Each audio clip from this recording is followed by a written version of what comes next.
Recording in progress. शांति त्याग मूर्त और तपस्वी मूर्त सेवाधारी की यथार्थ टीचर सर्वस्व त्यागी अथक सेवाधारी विश्व शिक्षक शिव बाबा ने ये मधुर महावाक्य उच्चारे। टीचर्स अर्थात सेवाधारी, सेवाधारी अर्थात त्याग और तपस्वी मूर्त। टीचर्स को अपने अंदर महीन रूप से चेकिंग करनी चाहिए, मोटे रूप से नहीं बल्कि महीन रूप से।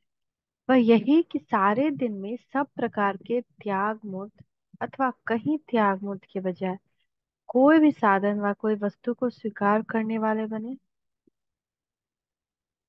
जो त्याग मूर्त होगा वह कभी भी कोई वस्तु स्वीकार नहीं करेगा। जहां स्वीकार करने का संकल्प आया तो वहां तपस्या भी समाप्त हो जाए। त्याग और तपस्या मूर्त जरूर बनाए, त्याग तपस्या मूर्त जरूर बनाएगा। जहां त्याग और तपस्या खत्म वहां सेवा भी खत्म। बाहर से कोई कितने भी रूप से सेवा करे, परंतु त्याग और तपस्या नहीं तो सेवा की भी सफलता नहीं। कई टीचर सोचती है कि सर्विस में सफलता क्यों नहीं, सर्विस में वृद्धि न होना वह तो और बात है, परंतु विधि पूर्वक चलना यह सर्विस की सफलता है। तो वह तब होगी जब त्याग और तपस्या होगी। मैं टीचर हूँ, मैं इंचार्ज हूँ, मैं ज्ञानी हूँ या योगी हूँ, यह स्वीकार करना, इसको भी त्याग नहीं कहेंगे। दूसरे भले ही करे कहें परंतु स्वयं को स्वयं न कहें। अगर स्वयं को स्वयं कहते हैं तो इसका भी स्व अभिमान ही कहेंगे। मैं तो त्याग की परिभाषा साधारण नहीं है, ये मोटे रूप का त्याग तो प्रजा बनाने वाली आत्माएं भी करती हैं, प्रजा बनने वाली। परंतु जो निमित्त बनते हैं उनका त्याग महीन रूप में। कोई भी पोजीशन को या कोई भी वस्तु को किसी व्यक्ति द्वारा भी स्वीकार न करना, यह है त्याग। नहीं तो कहावत है, जो सिद्धि को स्वीकार करते हैं तो करामत खैर खुदाई। तो यहाँ भी कोई सिद्धि को स्वीकार किया तो ज्ञान योग से प्राप्त हुआ मान व शान, यह भी विधि की सिद्धि स्वरूप प्रारब्ध है। तो इसमें भी किसी को भी स्वीकार करना अर्थात सिद्धि को स्वीकार करना हो, जो सिद्धि को स्वीकार करता है उसकी प्रारब्ध यहाँ ही खत्म, फिर उसका भविष्य नहीं बनता। टीचर्स की चेकिंग बड़ी महीन रूप से हो। कोई मान सम्मान दे तो हम उसको बाबा को दे दे कि ये मेरा नहीं बाबा का है। सेवाधारी के नाते से त्याग और तपस्या निरंतर हो। तपस्या मूर्त अर्थात एक बाप की लगन में रहना। कोई भी अल्पकाल के प्राप्त हुए भाग्य में यदि बुद्धि का झुकाव है तो वह सेवा में सफलता मूर्त नहीं बन सकता। सफलता मूर्त बनने के लिए त्याग और तपस्या चाहिए। त्याग का मतलब यह नहीं कि संबंध छोड़ यहाँ आकर बैठे, नहीं। महिमा का भी त्याग, मान का भी त्याग और प्रकृति दासी का भी त्याग, यह है त्याग। फिर देखो, मेहनत कम सफलता ज्यादा निकलेगी। अभी मेहनत ज्यादा सफलता कम, क्यों? क्योंकि अभी इन दोनों बातों में अर्थात त्याग और तपस्या की कमी है। जिसमें त्याग तपस्या दोनों है वह यथार्थ टीचर अर्थात काम करने वाला टीचर नहीं।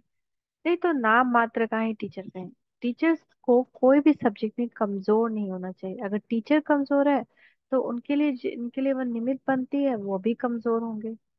अगर टीचर सेंटर नहीं जाती है तो जिसको भी निमित्त बनाकर ज्ञान देगी वो भी सेंटर नहीं जाएगा। इसीलिए टीचर्स को भी सब्जेक्ट में परफेक्ट होना चाहिए। टीचर्स का यह काम नहीं कि वह कहें कि क्या करूं कैसे करूं, या कहें कि आता नहीं। ये टीचर्स के बोल नहीं, ये तो प्रजा के बोल हैं। ऐसे अपने को सफलता मूर्त समझती हो? चेक कर, कहीं ना कहीं रुकावट है, इसीलिए सफलता मूर्त नहीं है। जहाँ त्याग तपस्या के आकर्षण होगी वहाँ सर्विस भी आकर्षित हो पीछे आएगी, समझा? ऐसे सफलता मूर्त टीचर बनो। ऐसे टीचर्स के पीछे सर्विस की वृद्धि का आधार है। ऐसे को कहते हैं लक्की। इसके लिए कहावत है, धूल भी सोना हो जाता है। धूल भी सोना हो जाएगा अर्थात सफलता मूर्त बन जाएंगे। टीचर्स ऐसे सफलता मूर्त हैं। नंबरवार तो होंगे, टीचर्स के नंबर तो आगे हैं। अच्छा, अगर ऐसी सफलता मूर्त नहीं बनी हो तो अब से बन जाना। बाप से प्रीति निभाने वाले के मुख्य लक्षण क्या होंगे? बाप को जीवन का साथी बनाया है। साथी के साथ सदा साथ निभाना होता है। सदा निभाना अर्थात हर कदम उनकी मत पर चलना पड़े। तो कदम कदम पर उनकी मत पर चलना अर्थात साथ निभाना। ऐसे निभाने वाले हो या सिर्फ प्रीति लगाने वाले हो? कोई तो अब तक प्रीति लगाने में लगे हुए, इसलिए कहते हैं कि योग नहीं लगता, जिसका थोड़ा समय लगता है फिर टूटता है, ऐसे कहेंगे प्रीति लगाने वाले। जो प्रीति निभाने वाले होते हैं वह प्रीति में खोए हुए होते हैं, उनको देह और देह के संबंधियों की शुद्ध बुद्ध खुली हुई होती है। तो आप भी बाप के साथ ऐसी प्रीति निभाओ तो फिर देह और देह के संबंधी याद कैसे आ सकेंगे? प्रश्न। बाप द्वारा प्राप्त हुई शक्तियों का प्रैक्टिकल जीवन में शक्तिपन की निशानी क्या दिखाई देगी? शक्तिपन की निशानी है कहीं भी किसमें आसक्ति ना हो, पहला। दूसरा, शक्ति स्वरूप सदा सेवा में तत्पर रहेगा, सेवा में रहने वाले की कहीं भी आसक्ति नहीं होती।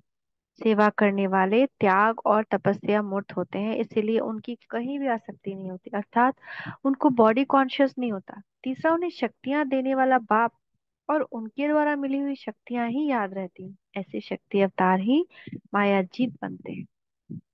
थैंक यू पापा, थैंक यू। ओम शांति, ओम शांति, ओम शांति। इस मुरली का सार है 4 पॉइंट्स। पहला पॉइंट, सेवाधारी ही टीचर सर, सेवाधारी धारी त्याग तपस्या मूर्त अवश्य होगा। सर्विस में सफलता न मिलने का कारण त्याग तपस्या में कमी। दूसरा, कोई भी पोजीशन, मैं टीचर्स हूँ, मैं इंचार्ज हूँ, मैं ज्ञानी हूँ, मैं योगी हूँ, वाले को कोई भी वस्तु को किसी भी व्यक्ति द्वारा स्वीकार न करना, यह त्याग और तपस्या अर्थात एक बाप की याद में मगन रहना।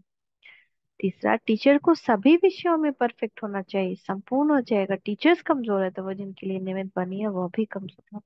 तो अगर स्टूडेंट में कोई कमजोरी है यानी टीचर्स में कमजोरी। चौथा, जो सिद्धि को स्वीकार करता है उसकी प्रारब्ध यहाँ ही खत्म हो जाती है। जो सिद्धि को स्वीकार करता है उसकी प्रारब्ध यहाँ ही खत्म हो जाती है। ओम शांति, ओम शांति, ओम शांति।